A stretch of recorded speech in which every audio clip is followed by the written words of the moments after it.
Hi folks, and welcome to Watch Me Go Broke, pun intended. I'm just a regular guy that has an unhealthy affliction for watches, and I have a feeling because you're watching this video, you have an unhealthy affliction with watches as well. Now, I might not say the right thing or I might not use the right lingo, but together we can all enjoy my journey into bankruptcy. Let's awkwardly bend over a table and look at some watches.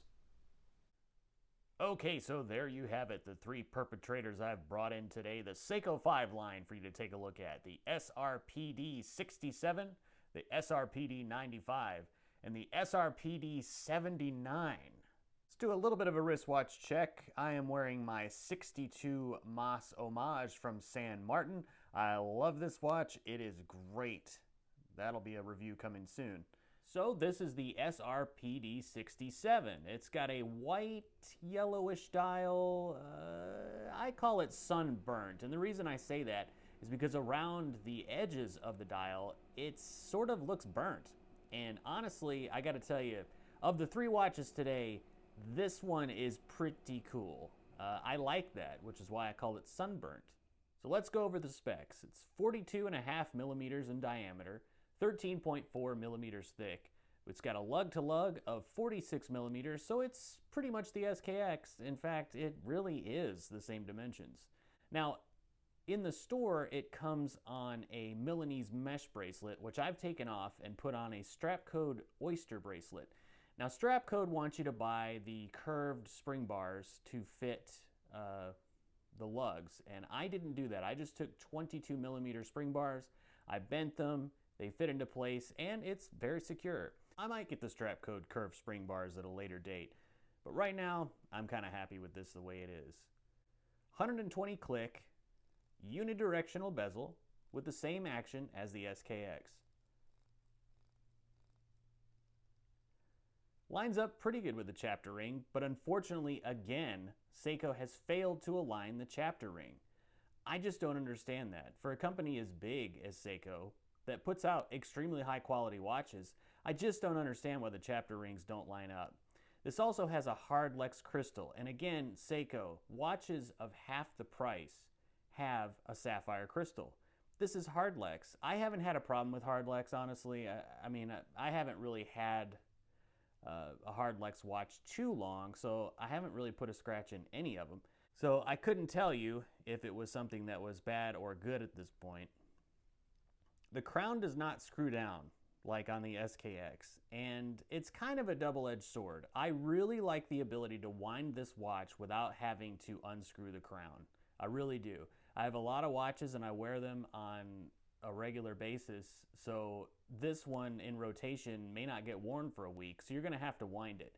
So that ability to just wind the crown without having to unscrew it is a pretty good deal. This is a 4R36 movement, which is great. It's a great upgrade from the 7S26 movement in the SKX. This hacks and hand winds. One of the differences between this and the SKX is it has applied indices. And these are pretty cool on this one. On the other ones, I would say that it's not overly necessary and kind of ruins the charm. Overall, I really kind of like this SRPD 67. This is the SRPD 95 with the white chapter ring. It has applied indices as well that have the faux patina. Now, a lot of folks out there really don't like faux patina, but hey, you know, who's got 20 years to wait for a watch to look cool?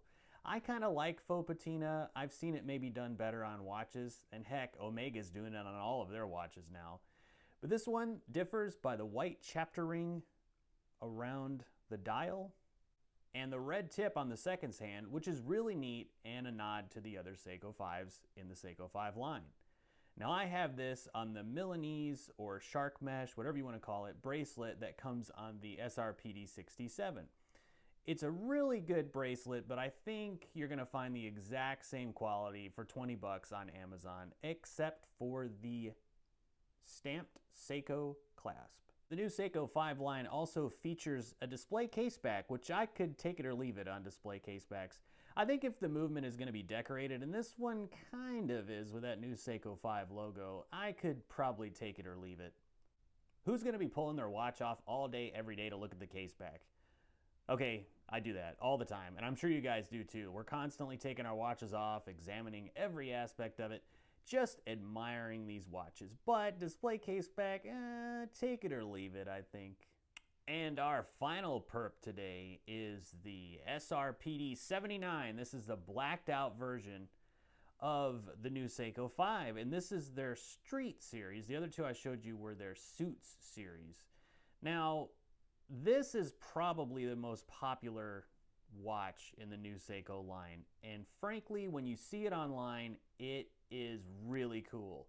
But when you get it in person, it is absolutely useless. It is so hard to read the time. In low light, you're pretty much done, completely done.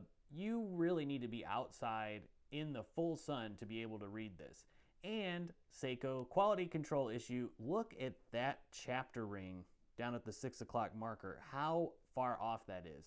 That's really unacceptable at this price point. And the one I got from the store, the bezel insert is not glued down or doesn't snap in correctly. That kind of irritated me. I should have seen that before I had acquired this watch, but I didn't. So I'm gonna probably change that out with something else later. Now the watch doesn't come on this shark mesh bracelet that I have. It comes on this pretty much $3 Amazon special strap that you can get off Amazon for really pennies on the dollar. It has a cool Seiko clasp there, stamped Seiko clasp. But this is just your run-of-the-mill, you know, crappy NATO. But I think there's a lot to be said for crappy NATOs. Honestly, most of the time, they fit the watch better than some of the fancier seatbelt style straps. So I think everybody should have a strap like this, but this is gonna wear out almost instantly, and you'll be buying another strap. You might as well just order one when you order the watch. This one also has a display case back, and for some reason that is not coated in black. I'm not certain about that, so it kind of ruins the stealth look of it, like if you're looking at it from the side. You can definitely see that different color stainless case back.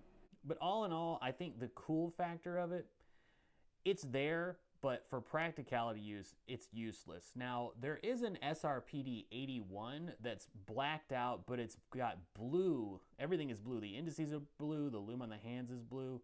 Or not lume, but the coating on the hands. This does have some lume, but it is so faint that it's pretty much useless. If you're in pitch black darkness, you can see it. I think they just painted over the lume that they had applied to the indices. Now enjoy these watches out in the sun.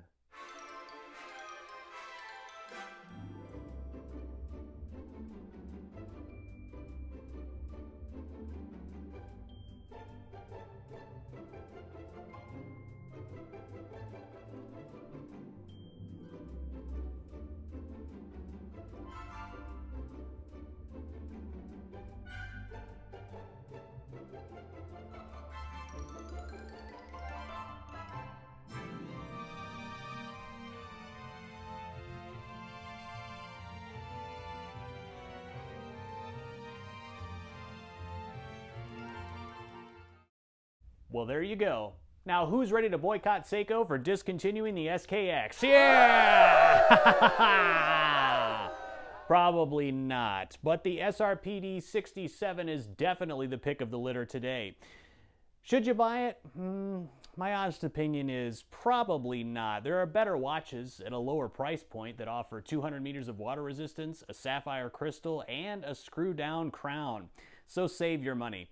If you liked what you saw here today, don't forget to like and subscribe to this channel so you can see all the great content coming your way, and I will see you next week.